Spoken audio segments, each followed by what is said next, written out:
song I will sing for the rest of my life. Ndabara mukije mwese muri ko muri televiziyo Heritage, ndabakaze mu kiganiro c'umutumire cuno munsi, aho ari kiganiro kidasanzwe kiza kuba ku muntu wese ariko aradukurikirana. Murazi abatari bake yuko itariki 10 y'ukwicumi imisi yose kwisi bamwe bahimbaza bino bihe bijanye n'amagara yo mu mutwe.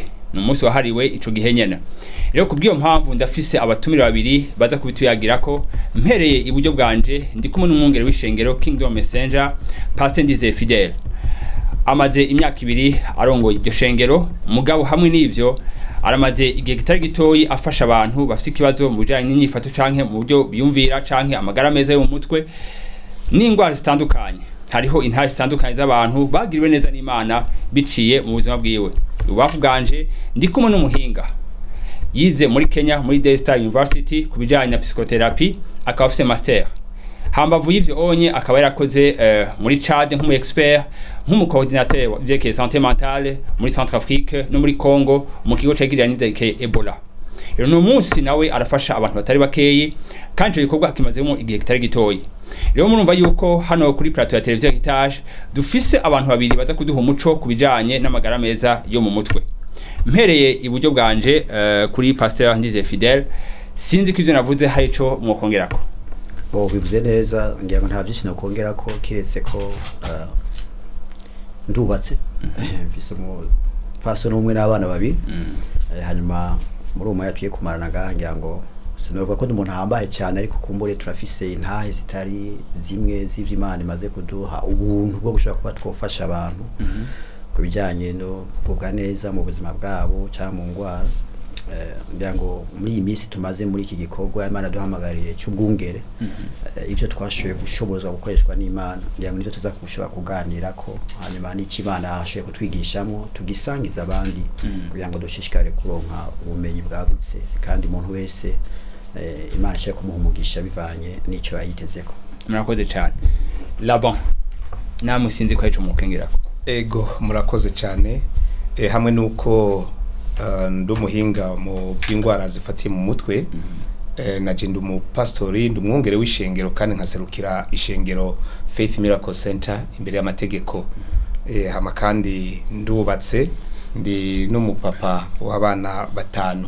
Hama hamwe n'ivyo vyigwa nashoboye kugira n'ibindi vyigwa bijanye na santé mentale canke ingwara zifatiye mu mutwe, kandi nkaba n'umwigisha muri ugo gwego nashoboye kwigisha mu makaminuza atandukanye. Nuko murakoze cyane. Rero uyu munsi nashaka tuje guca hirya no hino ibijanye n'amagara afatiye mu mutwe. Rero kubyo mpamvu ndazi yuko muza kwinjira ibrina kugira ngo abatumire bacu bashobore gutahura mu buryo bwagutse. Mpereye ibubafu bwanje, iyo bavuze amagara afatiye mu mutwe cyangwa amagara mu mutwe abantu butahuriki. Murakoze cyane. Iyo bavuze amagara afatiye mu mutwe, ico tushaka kuvuga santé mentale, gituma ndakivuze mu gifaransa ni kubera yuko nta jambo dushobora kuronka mu kirundi rishobora kudondora neza icari cyo santé mentale. Rero twovuga yuko nimero y'umuntu yo kugubwa neza mu vyiyumviro, mu bigumbagumba no mu mubiri. Rero twovuga ko ni le bien-être mental, émotionnel, psychologique na ntuze na physique. Rero urumva yuko nkuko mu kirundi cacu tutashoboye kurona amajambo ajanye n'ivyo bintu, ntago dushobora kuyaronka uko ameze. Twovuga yuko ngo ni kumva utekanye mu buzima. Kumbure nitije ijambo pastori ahava tubwira ni kumva ufise shalom. Kuko shalom risigura yuko uba umerewe neza mu vyiyumviro, mu bigumbagumba, physique no mu kibano. Ico nico novuga kubijanye na ntuze na santé mentale. Ego mushobora kutubwira ikintu cerekana ko umuntu amagara yo mu mutwe atifashe neza? Hariho ibimenyetso vyinshi. Rero muri ivyo bimenyetso vyinshi hariho nk'ibintu bimwe reka ntangure mu vyanyuma. Sinzi ko maze kubona hari abantu yavuye ku kazi aca yirukira mu kabare kandi akava yatevye cyane, rimwe na rimwe twaza yuko arakanyota oya hariho nko kunywa inzoga ku buryo burengeye urugero. Ntago ndiko ndavuga ko abanywa inzoga bagwaye mu mutwe, ndiko mvuga yuko hariho kuzinywa ku buryo burengeye urugero canke kunywa itabi n'ibiyovyabwenge. Hariho n'ukuntu usanga umuntu ugasanga arigunze, ari isole, ntashake kuja mu bantu, n'umuntu yarasanzwe ashobora badutse mugabo kugaza ubona wa muntu ntagishaka kuvugana n'abantu, ntashaka kugendera abantu. Hari ibintu yahora akunda, umuntu akunda umupira ntasubire kandi gukunda wa mupira, yakunda kuja kuraba abandi ntasubire kandi kugendera abandi. Hariho kandi no kumva udendebukiwe, ukumva ko tankomezi ufise atansiguro nimwe iriho. Hariho no kugira ubwoba butagira ifatiro, umuntu akumva mu mutima yuko nta bwoba afise, nanuze nta mutekano afise ubwoba. Hariho kandi no kutumva ufise ubushobozi, nkuko buryo ashaka kubwira ati kora iki canke kiriya, ukumva ko mengo iki ntacyo noshobora, kandi ico kintu wahora ugikora cyahora kigushobokera mu buryo bworoshe cyane. Hariho nibindi dushaka kuvuga nko kumva ukumva ko mengo uri confus, ufise confusion, ntabwo ushoboye gutora, urazazaniwe. Urakoze cyane gose. Hama hakaba kandi no kugira kumva umengo hari abantu bumva amajwi, akumva amajwi ibi abantu bamutegeka, akagira ivyiyumviro, ivyo vyiyumviro bikanga kuva mu mutwe, aguma byumva umwanya ari wo wose. Hama hariho no nibindi usanga umuntu ugasanga yizera ibintu murantunga. Reka ndabaha akarorero kugira ngo tugitahure neza. Sinzi yuko mwabonye abanyubura urumogi.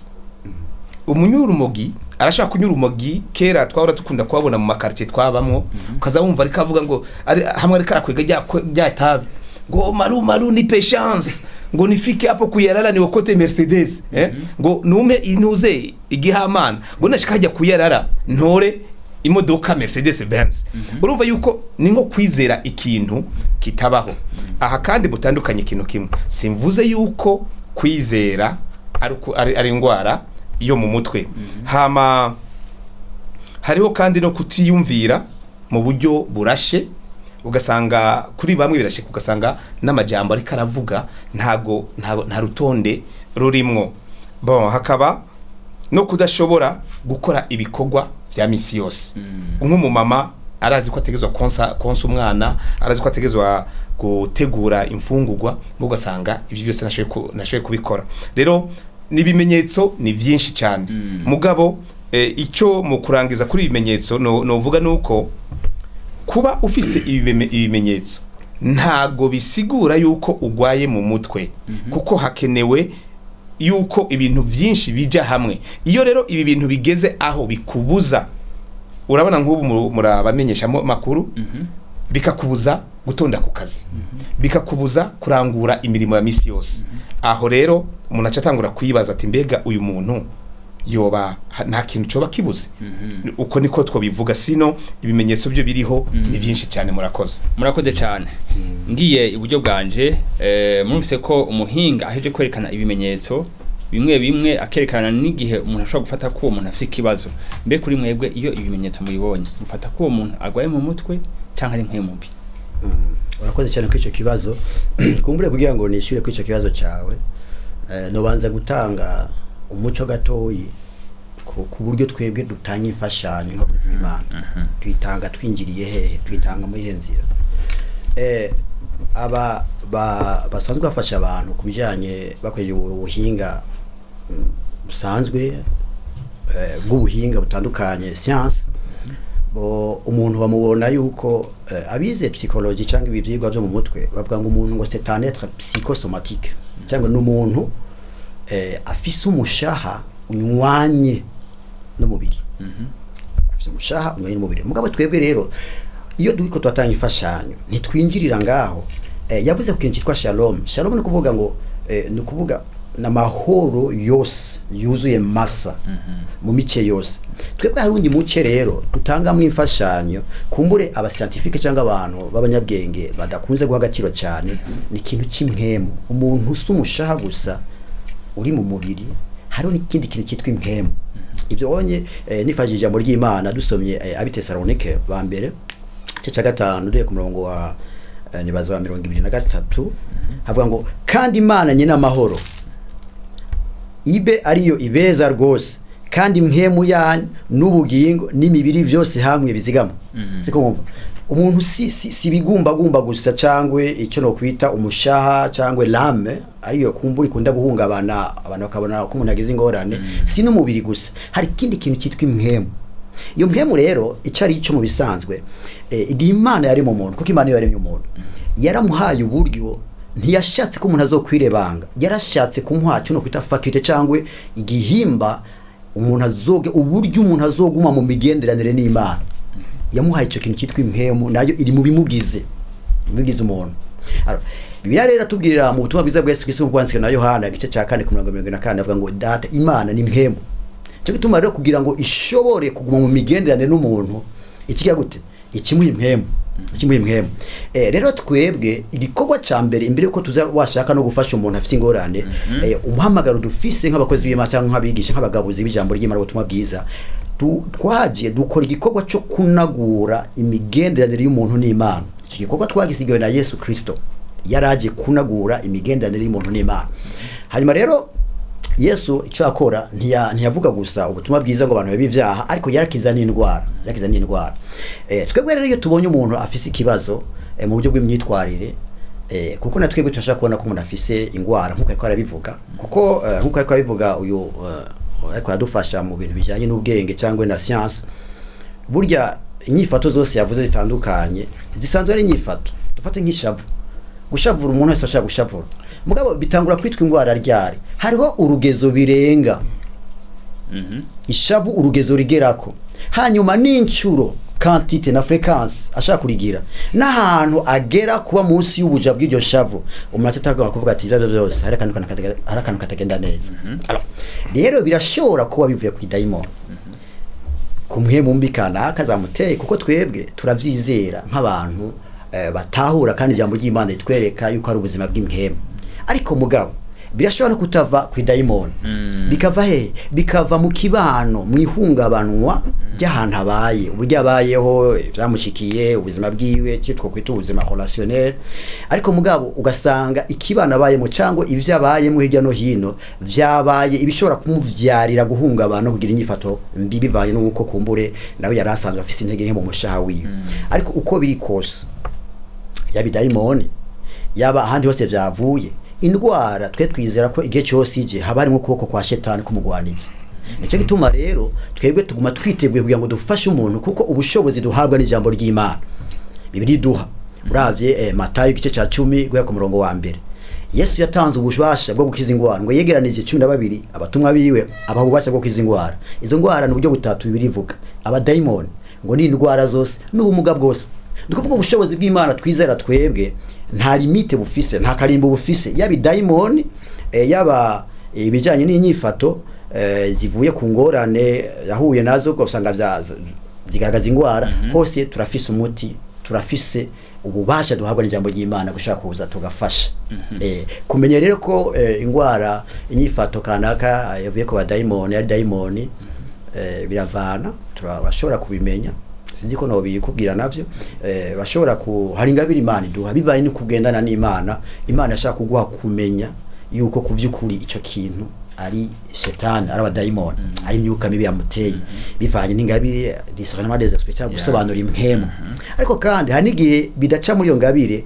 igihe twiko turasenga hari presence y'Imana hari ubwiza bw'Imana ukabona ko umuntu atangwe kureagiza ndashaka gushinga intahe yuko mu bantu dufasha misi yose hari gihe umuntu mutangwa gusenga bi normal bisanzwe ariko mwatangwa gusenga hatanguza ubushobozi bwa mpemu yera bwiza bw'Imana utangwa kwaba ugatangwa kumubona wa muntu atakura gisukuna hanyuma ukamufasha ukamusengera akabohoka ugaca usanga yari afise ibintu bimuboshe byari byaramuziritse mu buryo kanaka ugasanga ari mu mama yari afise ikibazo niki agacegenda arabohoka bivanye nuko afashijwe muri ubwo buryo usanga ni daimon ariko hari n'igihe usanga atari daimon aho rero ingacyo kumufasha Bibiliya tweka neza yuko si daimon gusija muri Imana ishaka gukiza Bibiliya ivuga ngo usomye nibaza ko ari Zaburi y'ijana n'indwi uhere ku murongo wa 200 avuga ngo yabahaye ijambo abakiza indwara. Ni kuvuga ngo nubwo udasenga ngo irukane daimoni, ijambo ry'Imana ubushobozi bwaryo burafise ububasha bwo kugenda bugakiza indwara y'umuntu. Ngira ngo cyo ikintu cyagutse cyane twobandanya mu kwirasi ntwara umwanya wose, reka ngarukize ngaho. Murakoze cyane. Numvise ibyo ikaravuga Pasteur Laban Fidèle, ndumva ari ibintu by'impwemu nabaje hano nk'umuhinga. Mbega birashika mu karengerwa aho muca mubarungikira baye. Ego murakoze cyane kuri ico kibazo. Hariho akantu numvise ko nari nkeneye kongera ko nk'umusomyi wa Bibiliya nawe ntaje ngaha nk'umupastori, nuko uravye uko Yesu yakora ukaraba n'ukuntu abapastori bariko barakora, ushobora kubita abapsikologe kuko nabo nyene bakora bakora ku buzima bwo mu mutwe. Kuko iyo umuntu amaze guta ivyizigiro ukaza umubwira amajambo amuremesha, bituma wa muntu n'ubundi asubira kandi kuba fonctionnel, agasubira kandi gukora ibintu nkuko byategezwa kuba. Kurengerwa ego birashika tukarengerwa kubera iki? Twashaka kurengerwa kubera ikibazo uko cifashe. Kuko hariho umuntu ashobora kuza ugasanga ibibazo afise ni vyinshi bivuye ku mvo nyinshi. Bon, turashaka kurengerwa kandi kubera ibihe akarere uyu muntu abamwo karimwo. Dufate nk'ahantu hari ingwano cyangwa ahantu hari kiza, abantu mu mutwe ntabwo biba bigenda neza. Sinzi mugiye kuraba igihe corona iri kiravugwa cyane, aho uciye hose wicura ko ari corona. Waramutse umuntu ukicura ko ari corona. Umuntu yasamuye ukicura yuko ari corona. Kumbe n'umuntu usanze muri bus asinzi ukavuga ati uyu uko bimeze kose corona yamufashe. Rero ivyo byose byatuma abantu bahahamuka. Rero kubera ivyo bihe abantu baba barimwo birashika ko turengerwa. Bon, turashobora kandi kurengerwa kubera igitigiri c'abantu bari muri ivyo bihe. Kuko nk'ubu wiyumvire abantu baje kwa pastori bakaza ari abantu 40-50 bose bagwaye amadayimoni. Urumva yuko na pastor aragera ahantu akaruha akavuga ati reka dusengera babiri bajya abandi barindire bivanye n'ibibazo ukuntu bingana. Rero kurengerwa ivyo ni normal muntu uze muri iki gikorwa cya misi yose, na cyane muri bino bihe aho ubuzima buriko burahinduka. Kuko ihinduka ry'ubuzima rituma abantu benshi batangura kugira ibibazo batahorana. Kuko wiyumvire kubera ukuntu ubutunzi bugenda buhindagurika, umupapa yarashoboye kurihira amashuri abana, yarashoboye kubagaburira, hama harashitse akazi karaheze canke ntibigikunze kandi ko abikora bica bituma haba ibibazo byinshi. Murakoze cyane. Namwe birashika murengerwa mugaca mwitura abahinga. Nagomba mbanze shibangira ku kantu agiye kuvuga benzi bacu mu psychologue. Ku byukuri ibyavuze nivyo. Abapasiteri nabone hari gihe bakora nk'abapsikologe bagakoresha kuremesha umuntu cyangwa kumuha inguvu mu mutima. Ndashaka kubaha intahe, je hari umuntu yigeze kuza ndamusengera, yari daimoni nk'umuzamuteye, ndamusengera arabohoka, abohotse ndabona ko zagiye, ndabona zagiye. Hanyuma mugabo nubwo yari abohotse ibimenyetso bigaragara kuri we byari byaheze, ariko mugabo akagumaza ameze nk'usugerejwe kandi abadayimoni. Nkasubira nkamusengera, mugabo hagera igihe rero ndiko ndasenga numva Imana irambwiye tuba umuntu ntuse kumusengera mwigisha. Kubera iki? Koko ako kahise kiwe ko kuba agressé no gutegwa n'impemu mbi zari zasohotse, mugabo umushaha wiwe, umutima wiwe bari bagumanye ubwoba bw'idayimoni. Agumanye ubwoba bw'idayimoni rero ashobora no kwikanga ko ari izo ntashaka kugira amahoro ngo atekane. Ya Shalom yako aravuga amahoro masa ntibikunda. Uwo muntu byaba ngomba ko ndamwigisha nkamwereka ijambo ry'Imana rifatanye na identité na kamere ko muri Kristo Yesu, n'ububasha uwizera wese afise ku idayimoni. Nkaca ndamukuza nkamuduza mu mutima akagira inguvu, idayimoni zasohotse mugabo akeneye kugira inguvu kuba restore kunagurwa mu mushaha, ntasubire kuzitinya, yumve ko ari umwana w'Imana. Daimoni zidakwiye kubandanya zimukandamiza. Ndikuvuga iki? Aho rero tukoresha approche cyangwa tukoresha ubuhinga bugomba gusa n'ubwa psychologue, kuko ucufasha umushaha wiwe mu mpemu yo ni sawa, daimoni yamurekuye mugabo umushaha wiwe acyafise ubwoba uracatinya n'igikakaje cyose ubumenga ni daimon nategeza kumwigisha nkamuha inguvu uwo munsi ameze neza cyane alors ivyo kurengerwa rero navyo birashoboka ko turengerwa tuvuze ngo turarengerwa nimba umupastor ashaka kurengerwa ntibisigura ko Yesu cyangwa ubushobozi bw'Imana bushaka kurengerwa harengerwa umupastori ntiharengerwa Imana cyangwa ubushobozi bw'Imana kurengerwa twebwe bishaka kuca mu nzira zibiri ubwa mbere nukutizera ko umuntu afite ikibazo burya kwirukana daimon ni ikintu cyoroshye cyane ahubwo ikintu cya mbere kigoye nukwizera ko umuntu afise ingorane kugira ngo uduze umuntu yizere yitegure kwakira igitangaza byamutera ingorane hari gihe bibamo ikibazo umuntu ugasanga wenyene ntiyiteguye kwakira ntariko aragufasha ngo akopere cyangwe afashanye nawe mu kwakira ugukira ndagwa karorero umunsi umwe Yesu yariko aragenda asanga ahantu hari umugwayi ajyamye ku kidengeri uwo mugwayi yarajyamye ngo ha ico kidengeri amazi abasomyi babiri barabizi kumbura iyo nkuru boyisanga muri Yohana cyo cya gatandatu cya gatanu ya 16 uwo muntu ngo ico kidengeri hari gihe amazi yiburuka agakorokera ukorokera ubwa mbere acakira hanyuma hari umuntu yarajyamye aho hantu ntiyaronka umuntu amuterera kuko wa mbere asimbiye niwe yakira umunsi umwe Yesu araza arabona ko uwo muntu amazigiye acaramwegera amwegereye amaza atushaka iki uwo muntu yashotse avuga icyo ashaka yashitse yari mu victime muri we yavuga urumva atanga kuvuga ingorane ziwe hari gihe biza amazi akazuka hanyuma nkaburunshirayo ati ariko ushaka iki nguramva narabuze maze imyaka ushaka iki ariko ushaka iki aramuzana ahantu aratinda abati nshaka gukira nimba ushaka kuki watevye vuga icyo ushaka uvuga ngo umutima wiwe wari waratewe n'umururazi utewe niyo ngwara akaguma aririmba uwo mururazi aguma yirimba izo ngorane afise mugabo kwakira inyishu washo usanga umenga reka ngume nirimbira ingorane zanje ico bita mechanisme de defense voilà akoze cyane ariko ndi mugore nawe dushaka gusoma muri Mariko igice cya 5 nibaza ku 25 numugore yaragwaye butinyanga uwo onyi yaradesize mutima yarumvise ko Yesu akiza nta protocole ndende yarindiriye nagenda kwibutse yuko abagwaye ingwara y'ubutinyanka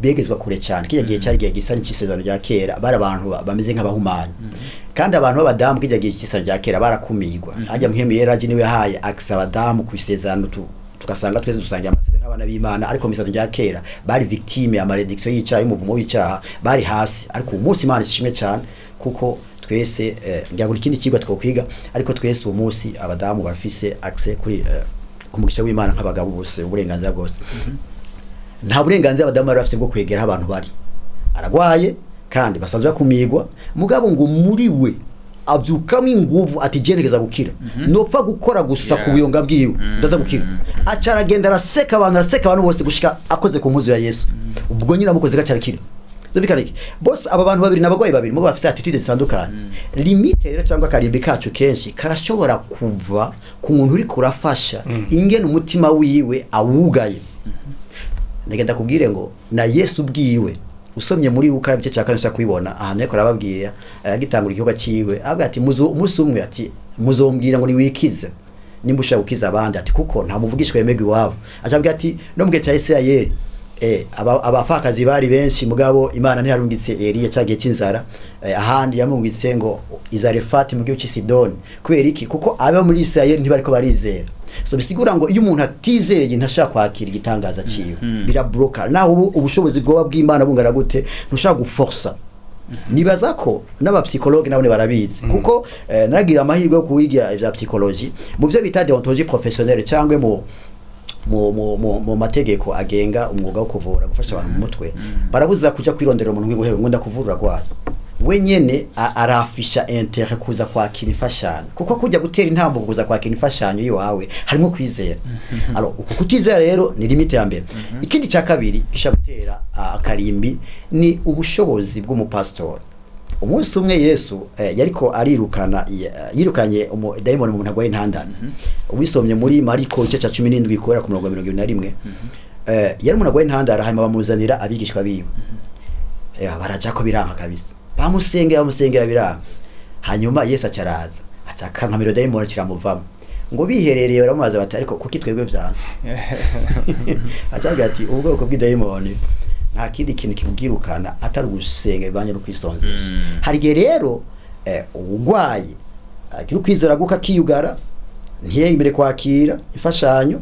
Hari n'igihe uri ko arafasha umugwayi ataba afise izo nguvu nubwo bushobozi, atabarashobora ukwitanga kwiwe no kugendana n'Imana no gushobora kuvoma mu Mana yiwe. Biba biri ku rugezo rwo hasi, ugasanga ashitse imbere umusozi kanaka y'ikibazo kanaka ntashoboye gutanga inyishi kwiriye. Ivyo navyo birabaho. Rero urazi ko n'abanyi badufasha psychologue ko afite master yari kubushobora kugarukira muri candidature cyangwa akagaruka mugabo yagumye ashirako. Igituma ashirako nuko azi ko agundi bumenye bakeneye gushirako buza gutuma aba kirumara mu buryo bwagutse kugira ngo akureho mu limite. N'abakozi b'Imana iyo bishitse twegera mu limite, ni vyiza ko twiga kwitanga. Imana tuwise gufasha abantu. Ndatera intege abakozi b'Imana bumva Imana ibahamagara ivyo bikorwa byo kubohora abantu, kwasengera ko abantu basenga bisonzesha biyeza birindi cyaha, kuko ni kimwe mu bintu bizana inguvu n'ubushobozi bwo gukoraho ubwo burimbi dukunda guhura nabwo. Murakoze cyane mukozi w'Imana. Ngiye iwafu bwanje mu kibano kenshi hari gihe umengo birabatera isoni kwemanga ko umuntu agwaye mu mutwe. Ni iki mubabwira? Ego murakoze cyane mugabo munyemerera reka nukamana agomba gusubirako kubijanye no kwizera. Urumva abakijijwe abakirisu bavuga ukwizera, mugabo mu buganga naho hariho ikintu badafata nko kwizera mugabo ari ukwizera. Ivyo rero nkaca nifuza kubaha akarorero. Murazi yuko kera doze ya kinini yari ibinini 46. Umukecuru mwaje kwa muganga bamuhereza ya doze ibinini 46, aduza ageze muhira acahamagara abandi bakecuru bose bumva bumenetse umutwe umeze gute, abagaburira ikinini kimwe babakecuru bose baranywa ya miti kandi bose barakira. Nawe mukecuru ntiyakwije ya doze arakira. Urumva yuko hariho ikintu twokwita yuko ari ukwizera. Hari n'Imana igitanga. Hama kandi ikindi naco urazi yuko urashaka kuja kwa muganga, hari umuntu akubwira ati je utanteye urushinge sinkira. Uba mwandikira ibinini akakubwira ati ibini bishobora kunkiza kandi nta effective umuha ibinini ntago akira. Bamutera urushinge akavuga ati ego. Uno musi ibintu biko yatera imbere, dufise abaganga bagifise imyaka mike. Umuntu butamakaza akitegeza muganga docteur agasanga ni umwana w'umukobwa afise imyaka 26 28 ngo we ntushaka kumvura. Akumva yuko kugira ngo akire akeneye wa muganga afise imvi mu bwanwa nka jewe, akumva ko ari we shaka kumukiza. Rero urumva hariho ukwemera k'umuntu ze kumugwayi. Uko kwemera k'umugwayi n'ukwemera kuvura bitegezwa kuja hamwe. Rero ku kibazo mwari muhejeje kubaza murashaka kwinsubiramo yuko mu kibano usanga abantu bafise iryo soni ryo kwemera ko umuntu agwaye mu mutwe nubwo ingwara yo mu mutwe umuntu nk'izindi ngwara zose. Ego erega ubundi umugwayi si wagira isoni kubera iki? Ubugwayi ntamenya ko agwaye.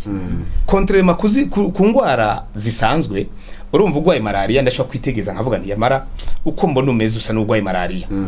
Bon ubugwaye ntuze ugucibwamwo ugumubona aja mu kazu kasuguma. Mugabo ugwaye mu mutwe wibuke twavuze ngo agira ivyiyumviro. Yego. Rero we abona ko ivyiyumviro vyiwe birashe canke ugasanga ari gunze. We abona ko ari normal. Wa undi akankama. Kuri wabona yuko ari bisanzwe. Kandi ugiye kumubwira ati kandi wewe urakankama ko ati jewe ntago nkankama. Urumva azi yuko ameze neza. Ufata karorero hari abantu bavuga yuko ngo yishima. Ariko arakubwira ati ngo jewe urumva ndanga abantu bishima, jewe sinishima, mugabo abandi bose babona ko agize gute yishima. Rero ingwara yo mu mutwe kimwe ni ingwara nk'izindi zose. Kama kandi ugwaye mu mutwe ntago amenya ko we agwaye mu mutwe. Nabandi babibona kuko bavuga bati ndavye ukuntu sigaye unywa inzoga birarenza urugero. Ndavye ukuntu sigaye ushwana birarenza urugero. Ndavye ukuntu urumva pastor yarahagarara kuri altar agasigura neza ubona ko afise inkomezi. Mugabo undi munsi yaza gusigura ukabona ko tanguvu afise. Ashaka kuvuga ati pastor uko bimeze kose hari ikintu kitagenda neza. Rero urumva nibaza ko twebwe turiko turaraba abantu dushobora gufasha abo bantu, kuko ingwara yo mu mutwe ni ingwara nk'izindi zose kandi ikeneye kuvugwa nico gituma bito abantu batogira isoni yo kugenda yo kugira guhishura hari ibihugu nakozemwo hama ugasanga umuntu agwaye mu mutwe bamushize hariya inyuma mu kigo bamuboshe n'iminyororo abashitsi baje ntibashake ko uyu muntu aza ngo bamubone rero bigaca bituma ya ngwara ya wa muntu ija hako yonagabanuka iguma ntuze amakari aduga uyu muntu hashobore kugira kuronka n'igishobora kumufasha kuko hariho urwego ushaka gushikako ugasanga ibintu byamaze kuyangara rero hamagarira abantu kumva yuko ingwara yo mu mutwe ni ingwara isanzwe cyane kandi ni ingwara iyo bayirukankanye kwa muganga cyangwa ku muhinga bijejwe aza gufashwa kandi agakira nta ngwara idashobora gukira ego murakoze mukozi w'Imana bino tako bitegerezwa kuba bigoye ko abakozi b'Imana bemanga ko ivy'impwemu byananiwe bon iki kintu je nibaza ugufasha abantu kose uyo tuko turabafasha bitegereza ko bisunikwa n'urukundo kuko ibitiko tukora twebwe ni ibintu by'ubwami bw'Imana ni ibintu by'ubwami n'ubwami bufise umuco kanaka kandi bufise n'umwami arongoye akaranga mutima kawo ibi byose dukora rero byo gufasha abantu bitegeza gusunikwa n'urukundo iyo turiko turafasha abantu ntituba tugomba demonstration no kwerekana ko afashije benshi cyane uri gitangaza niki iyo bimeze gutyo kumbure byo gutera ubwoba byo gutera isoni yuko umuntu muronderera mu buryo butandukanye n'Imana burya niyo yatanze n'ubwo bwenge bwa psychologue nabajya abaganga suko ubushobozi bwayo bwo gukiza bwari kurinda kwikora ku binini cyangwa ariko irazi ko mu bantu yaremye hazabamwe ibigaba bitizera ariko kandi yashaka ko bikira siko kandi no mu bayatumye hari abatazosenga nkuko bikwiriye ngo bashobore kuzana inyishu nico gituma ikicisha mu buryo butandukanye kugira ngo abantu bayo yiremeye ntibamagwe n'ingwara so nico gituma rero kwemera yuko abantu bananiwe hanyuma wananiwe vyansi hanyuma ukiyugurura ukaguka kugira ngo urondere inyishu hirya no hino bifatanye n'umutima w'urukundo si wewe uriko urashaka kwerekana kuri gitangaza ukiza cyane bimeze gutyo nukuri ntiwovyemera ntiwonorondera uburyo umuntu akira ahandi ahubwo kakajabo wavuga yuko nabo umuntu yonanirwa Imana yo ntinanirwa Imana icisha mu buryo butandukanye igituma twebwe duhaguka tugakiza abantu tukafasha abantu mu buryo Imana duhamagariye nuko tuzi ko Imana muri yo ishaka gukiza abantu cyangwa abantu bakira nico gituma rero ivyo ndiko ndafashisha umuntu vyanse nkaba nagutse fise umutima w'Imana ndashaka kuraba nk'ubu ndagwe nkarorero hariho umwigeme oherukana nigeze gufasha ndamusengera yari yafashwe yikora sara kwibara gutyo hanyuma turi kumwe n'abandi benda turamufata turamusengera twamaze nk'amasabe tiko turamusengera turasenga hanyuma acureshe hanyuma tuganirira tanga kutubwira ingorane yagize n'ivyamuhungabanije niki hanyuma cyadusaba ko yogenda asohoke agende kugura amazi kwibara bacha turamureka aragenda agiye twumva batubwiye ko ariko aramenagura imodoka hirya no hino ikintu cyaciye kiba twaciye polisi yaciyiza bacaramufata tujya turabafasha bamutwara kwa rojanti kwa rojanti turazi ko barafise ubushobozi bwo kumutera amakarma nubwo kumbure batokora ku isoko nyaryo ryatumye agwara n'imiburiburi uko guhungabana ko mubiri baza kumutera imiti acurehe hari ubuhinga Imana yabahaye ko n'Imana itanga ubwo bwenge bwose bushaka kubafasha ugaca usanga uheruka rero yaragarutse kundaba ameze neza yacureshe tuganiriye narumvise ko akeneye gusubira gufashwa n'umupastori akanagurwa mu buryo bw'ijambo ry'Imana gusengerwa ariko n'imiburiburi turemera neza ko nabo bagize ico bafasha cyane rero iyo ufise umutima w'urukundo urajwe ishinga no kugirira neza umuntu ko umuntu yoroherwa nubwo yoba atari ko arizera cyangwa nawe utararonka izo nguvu cyangwa utafise ibikwiriye byo kumufasha uragenda ukaguka ukamurondera uburyo ushaka kumufasha mu izindi nzira kugira ngo ashoye gukira kuvuga rero kuvuga ko ivyo kuratanga cyangwa uburyo kurafasha umuntu byanse ico ni kintu gisanzwe ko umuntu afise urukundo atari ko arashaka kwerekana no guprova yuko ari we gitangaza yashoboye umutima w'urukundo ni ushaka gutuma wemera uti kuvyo kuri byo nako namufashisha byanse reka ndabe ko namugeragereza mu bundi buryo kwaca mucisha nko kurabo Imana ashaka kwizera mu psychologue gusa umupastori ashaka kuba umunsi umwe baramubwiye ko umupastori ari gikoko ari iki amagabo atari ko muganga ari sawa ibyo zose ni ibintu bishaka gutuma uvuga uti ariko ubushobozi bw'Imana suko babwananiwe twabwananiwe gusa uriyugurura kugira ngo nimiburi uko bigenda kose inyishu iboneka kandi ingabire zatanzwe sabaga ego cyane umuhinga mwabonye iki kugira mu murungike kuba pastori ego murakoze cyane hari ikintu kimwe no nshimira Imana kubera yuko nashoboye kugira ntuze counseling rukirisu Christian counseling rero muri iyo hari ikintu bita personal mandala personal mandala ni igicapo gishobora kwerekana ibibazo umuntu afise rero hariho ibibazo umuntu agira kubera ahabaye bon nk'ahantu hariho nka pollution no kuvuga hari ivyuka bibi umva ko abantu batangura guhema nabi bon ahantu hari bari mu ntambara abantu baza kwigenza mu buryo ubucanke buriya rero hari gihe usanga umuntu afise ikibazo gifatiye ku kwizera kwiwe rero ico kibazo gifatiye ku kwizera nta wundi muntu kumbura je nagira ubuntu bwo kuba umupastori aho ndashobora kugira ico nkoze nkuko pastori yabivuze kandi hariho gwa rukundo jewe ndashobora kuba nsengera abantu muri buno buryo mugabo hariho uwundi nawe abasengera mu bundi buryo kuko Imana yatanze isabagi rero hari gihe umuntu aza iwawe ukumva yuko ikibazo afise ni kibazo gifatiye ku kwizera burya rero muri ibi vyigwa byo gufasha abantu mu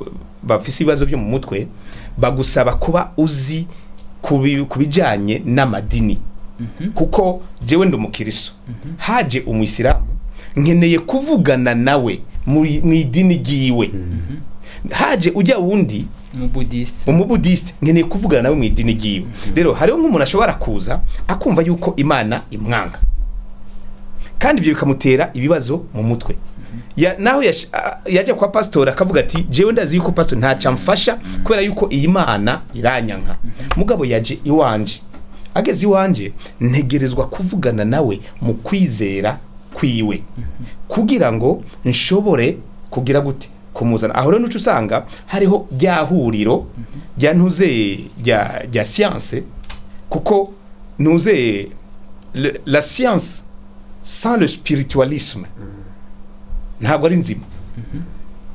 ari nzima kuko science ikeneye gukora kuri bya bice bitatu by'umuntu ntuze l'esprit l'âme et le corps hama ntuze ukwizera nako nyine gukora kuri bya bice bitatu rero bice bituma ibi bintu bibiri bitegezwa gukorana mu buryo bwiyaguye ego bivanye no kwizera kwa bamwe canke abandi bamwe baravuga bati oya muri science nta kwizera kurimwo bo uno munsi uri koraraba hariho ibintu biriko bigenda bihinduka no mu kiganga aho bashika ahantu akavuga ati uyu muntu reka bamusengere kandi ukabona abasenzi baraje bakasengera wa muntu hamwe na ya miti bariko baramuha umuntu ukazubona arakize kubera iki kubera ko batahuye yuko hariho ubundi bushobozi canke hariho kwizera muri uno muntu afise atakindi cogira rero muri intuze muri psychology hariho aho bategezwa gukora ku kwizera k'umuntu bega uyu muntu yizera iki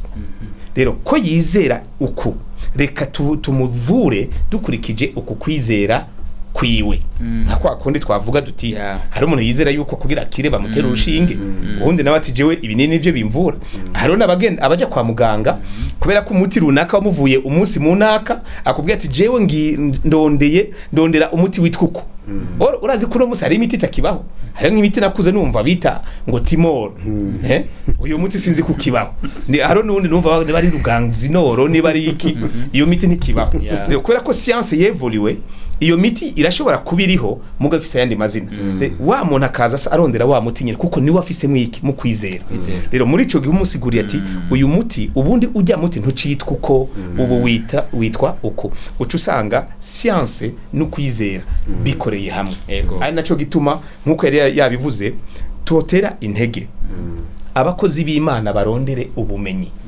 kuko abakozi b'Imana bakora akazi gahambaye kandi aka kazi gashobora gukorana science ku buryo abantu bashobora kugira ya shalom.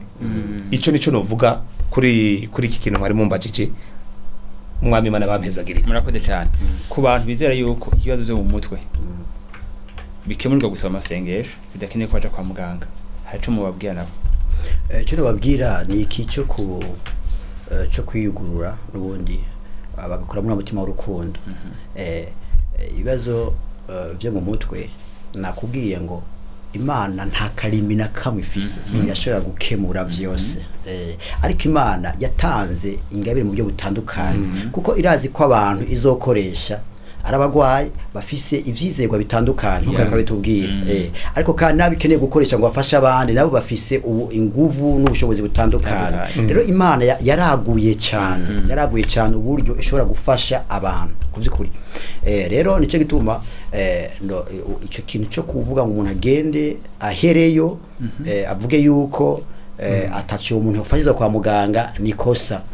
Nkuko yakora tubwiye ati n'abantu bakoresha science kugenda ahantu bahere basuzugura ivyo pastori nikosa. Je narigishijwe n'abantu mu ishuri rya kaminuza abigisha baza akatubwira ko atamani hari.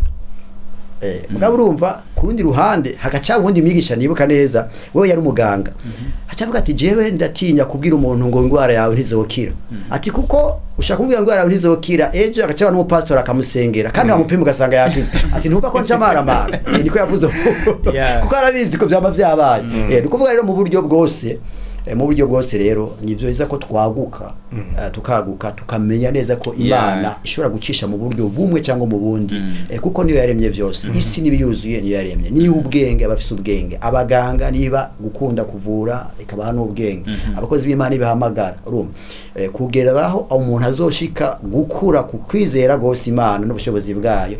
Ivyo navyo dutera dukura gushaka tugiye mu ijuru, ariko Imana ishobora gufasha, ifise ku mutima gufasha abantu bayo bakire icisha mu nzira zitandukanye. Rero ni byiza yuko natwe nk'abakozi b'Imana twizera ko Imana ishobora gukoresha umuganga ikagiza umuntu umuhinga. Abantu bizera ko bagwaye mutwe kwera karoge n'iki mubabwira?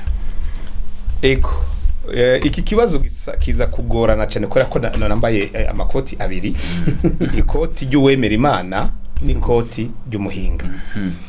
Kubera yuko nkuko twavuze turerekana yuko ukwizera ni nukubaho k'umuntu birajana. Hari umuntu akwitegereza uku nkitegeza pastor nkabona yuko pastor uko bimeze kose hari ubundi bushobozi ariko arakoresha butameze neza, kandi nkaca mva ngaho munemeye yuko ivyo ari byo byose kibazo canje pastor niwe yandoze. Urumva ivyo byose ni hehe? Ni muri ya myumvire. Rero ivyo birabaho kuko ubushobozi hari ubushobozi burengeye science, kandi na science igera ahantu ikavuga ati ikintu sinshobora kugisigura. Rero muri ico gihe niho hashikaho abahinga usanga bavuze bati aha twebwe turananiwe, genda murondere ubufasha ahandi. Rero kumwe yabivuze ntago ndiko ndavuga, kandi nshaka ko abariko badukurikirana abantegera, ntago ndiko ndavuga yuko ngo umuntu ashobora kuja ku mupfumu ko hariho ntuze ubukiriro bwiwe, kuko nkuko pastor yabivuze uhora Imana arashoboye byose. Science iri limite, Imana ishobora gukora ibintu byose science ishoboye, mugabo science nishobora gukora ivyo Imana ishoboye gukora. Rero aho rero iyo hageze ko science ibona ko idashoboye irungi ku muntu aje kurondera ubufasha ahandi. Rero kubera yuko hariho izo nguvu zindi zidasobanutse, science niza gukurikira ngo irabe nimba wagiye ku mupfumu canke ko wagiye kwa pastori yivuga ati genda uje kurondera ubufasha ahandi. Hariho akantu kamwe munyemereye nagombye gusubira inyuma gato kunumvise kaje mu mutwe kubijanye na umuntu bamusengeye mugaba gaca kena kandi ubundi bufasha. Urabona nk'umuntu twariko turerekana ama symptome canke ibimenyetso byerekana ko umuntu afise ingorane yifatiye mu mutwe. Hari dufata nk'umuntu yatanguye kuzaranywa inzoga, amaze gutangura kunywa inzoga umubiri we wamaze kumenyera ya nzoga, aragiye baramusengeye arakize, mugabo umubiri uri cyari muri vyabihe.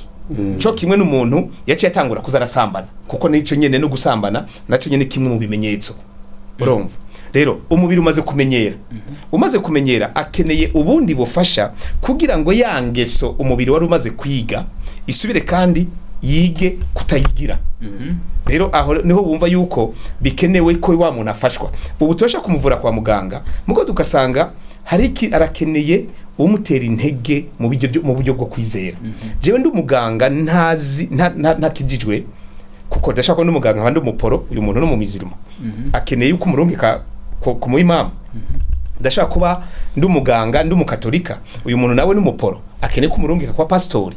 Rero niho ucu usanga bikenewe yuko wa muntu afashwa muri ubwo buryo. Rero kuri ico kibazo novuga yuko hariho izindi nkomezi usanga zirengeye science zikeneye abahinga muri ivyo bintu kugira ngo bashobore kubafasha. Mugabo nkacangaruka nambaye ya koti dusangiye na pastori kandi Imana ihabwa icubahiro ko pastori nawe nyene n'umupsikologe. Rero urumva mvuga nti nta kintu na kimwe Imana idashoboye. Murakoze cyane mu kurangiza kino kiganiro cuno munsi nirihe jambo umva ubwira kwadukurikirana. Ijambo nobwira ariko yadukurikirana nuko ni mugambi Imana bafiseko. Nababwiye ko nk'upastor ikintu twakora twiko dukora mu gikorwa satanguje cyo kunagura imigenderanire y'umuntu n'Imana. Ahora nikabishego gikora nababwiye ngo turi ntumwa mu gishigo cya Kristo. Nobwira umuntu wese yuko kuko Yesu yarakiza ingwara mugabo yabanza kuvuga ubutumwa bwiza bw'ubwami. Ubutumwa bwiza bw'ubwami butuma umuntu agaruka mu bucuti n'Imana. Nobwira umuntu wese yuko hari umuremyi yamuremye amukunda kandi agomba kumugarukana mu bucuti. Agomba ko bagendana bamenyane kugira ngo umuntu ave mu muvumo w'icyaha n'urupfu ari navyo bizana ingwara. Ariko kandi si gutinya ingwara gusa yo mu buryo bw'umubiri cyangwa mu buryo bw'umutwe, ni gutinya ingwara y'icyaha yo ishobora gutuma umuntu apfa agaherayo ubugingo bwiwe bukazorangiriza muri Gehinomu. Notera intego umuntu wese rero ko shira umutima ku muti Imana yazanye mu isi uba mu bucuti nayo biciye muri Kristo Yesu akamwizera kandi kugira ngo ashobore kwakira ingabire muri Kristo Yesu irimo no kugira amagara meza no kucika ku muvumo. Birivuga ngo hariho iborero ryazanye mu isi no kwifuza ivyo byose akabohoka akaba umuntu asubira mu mugambi w'Imana. Ariko kandi tukagira ivyizigiro by'ibihe byo kuzobaho bidashira. Yesu arabakunda cyane. Murakoze cyane. Umuhinga namwe nihe jambo murangirizako. Ego murakoze cyane. Reka mbwire abariko badukurikirana yuko uja gukira ingwara arayirata. Mu gihe ingwara ikibazo cyose ufise ngo twerekanye ibimenyetso udashoboye kugitorera umuti genda ukibwire abahinga. Ugwaye ufise ikibazo gifatiye mu mutwe ntago gitegezwa kuba igitera soni haba namba kandi ubufasha buriho. Nimba udashoboye kuronkera ubufasha kwa muganga hariho nabandi bashaka kugufasha. Twumvise yuko no mwishengero bariko arafasha abantu. Rero reka dusabe imiryango yuko batotegwa isoni n'uyo muntu afise ikibazo gifatiye mu mutwe yuko ubufasha buriho. Turafise ibitaro bitandukanye biriko birafasha abantu. Turafise abahinga muri zino ngwara bashobora gufasha cyane gose kandi uhoraho Imana yacu yaraduhezagiye aduha igihugu ciza dushobora kuronkamwo ivyo bintu byose. Hama kandi tugaruke no kuri wa mugenzo wacu w'ikirundi wo kwitanaho. Nimba wewe ubona ahari umuntu afise ikibazo iki canke kiriya naho yoba atari wo muryango wawe wo mwerekeza ukamwereka uti yamara hariho ubufasha. Nuko iryo niryo jambo norangiriza ko kandi nkabashimira namwe mwese namwe ukugene twiyumviye ko mukadutumira muri kino kiganiro. Uhoraho Imana bampezagirira. Ego murakoze cyane. Ndashimiye cyane abatumire banje buno munsi kuko batoye kubijanye n'amagara yo mu mutwe. Ndizera ko abadukurikiranye hari byinshi mwakiriye muri kino kiganiro byaje byubaka ubuzima bwanyu, byaje byubaka imiryango, aho mu wese ahereye yashoye kumva uruhara rwiwe mu bijanye no gufasha mugenzi we cyangwa kumenya uko ukwiye gufasha mugenzi wawe naho uwo mubwira ati genda hareba gufashe mu buryo canke ubundi. Rero murakoze cyane mugira ibihe byiza maraye mufashwa n'ibiganiro bica kuri televiziyo Heritage.